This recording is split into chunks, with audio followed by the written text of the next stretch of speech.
હમણાં હર્ષ સંઘવીએ 4-5 મીટિંગો કરી જુનાગઢમાં સરકારી માણસો અને બધા અલગ અલગ આગેવાનો સાથે ગાંધીનગરમાં મીટિંગ કરી અને એવો નિર્ણય કર્યો કે ભવનાથ મેળામાં ગિરનાર દરવાજાથી કોઈ પણ વાહન અંદર જઈ શકશે નહીં. હવે ભવનાથ મહાદેવનું મંદિર જે છે કે જ્યાં મહાશિવરાત્રીનો મુખ્ય મેળો યોજાય છે, જ્યાંથી રવેડી નીકળે છે, જ્યાં સ્નાન થાય છે, એ ભવનાથ મહાદેવનું મંદિર એટલે આખા મહાશિવરાત્રીના મેળાનું કેન્દ્ર સ્થાન. 10 થી 15 લાખ શ્રદ્ધાળુઓ આ ભવનાથ મહાદેવમાં મહાશિવરાત્રીનો મેળો માણવા માટે આવતા હોય છે.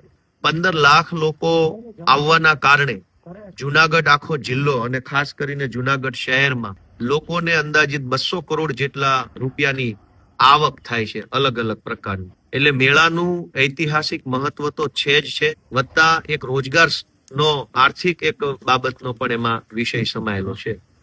ભાજપની સરકારે નિર્ણય કર્યો કે ગિરનાર દરવાજાથી બધા વાહનોને રોકવામાં આવશે અને કોઈ વાહનોને ભવનાથ નહીં લઈ જવા દેવામાં આવે.